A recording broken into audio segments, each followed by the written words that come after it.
Well, I want to welcome everybody back to day 4 of our Holy Week video devotions. As we work through this week, we are looking at the 7 last words of Jesus from the cross. And so today, on our 4th day, we look to the 4th word, which is from Matthew chapter 27, starting at verse 45, where it says, "From noon until 3 in the afternoon, darkness came over all the land. About 3 in the afternoon, Jesus cried out in a loud voice, 'Ele, Ele, lama sabachthani,' which means, my God, why have you forsaken me?" My God, why have you forsaken me? I don't know if there could ever be a more haunting and terrifying cry than this in all of eternity. On the cross, as Jesus takes on himself the sins of all humankind, he becomes the curse of sin. And so the Father in spirit in heaven, who cannot be in the presence of sin, well, they turn their backs, so to speak, on the Son. They abandon Jesus. And this is huge. It's so much bigger than we can ever possibly grasp with our finite human minds. I mean, the Father, Son, Holy Spirit, they are 3 distinctions, 3 revelations of one triune God. They had been one for all eternity. That's why in Genesis chapter 1, at the creation of everything, God said, "Let us create."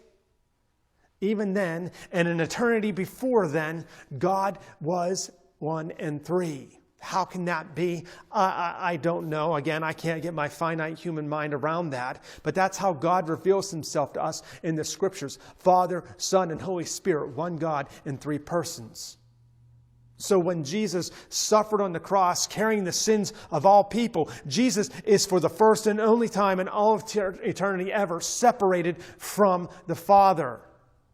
You see, this is hell that Jesus is experiencing. Hell is complete separation from God, and that's where Jesus is. See, you and I can never understand the isolation, the hopelessness, the despair, the endless emotional and spiritual pain this separation caused Jesus. I have no words that are satisfactory enough to even try to explain it. As one commentator wrote, the physical agony of the crucifixion was horrible, but the spiritual alienation from God was the ultimate torture. And the Scriptures try to describe what's going on here. Galatians 3:13 says that Jesus became a curse. 2 Corinthians 5:21 says God made him who had no sin to be sin. That's what's happening to Jesus in this moment. The perfect Son of God is becoming sin. By taking on the sins of all people, the perfect Son of God has become that curse. And it's not a surprise to Jesus. Remember, he knew it was coming. This is the cup that Jesus had asked God to take away from him while praying the previous evening in the Garden of Gethsemane.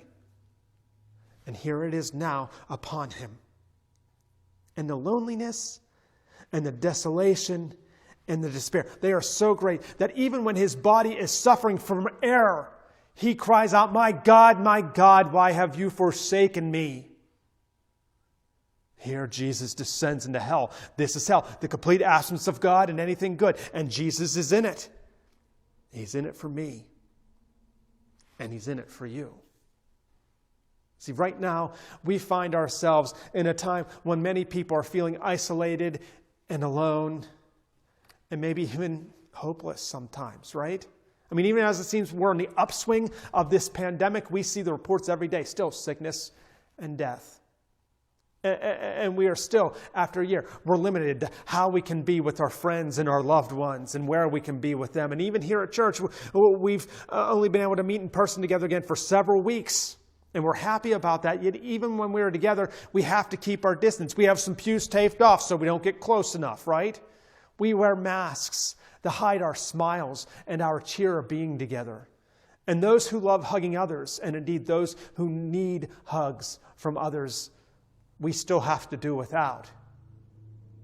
In some ways, it still feels hollow and very lonely.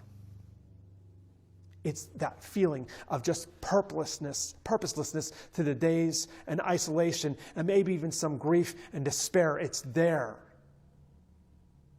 We're all feeling a little bit of that right now. But I think if we could just multiply that times like infinity, we might just get a taste of what Jesus experienced on the cross as he cried out these words, my God, why have you forsaken me?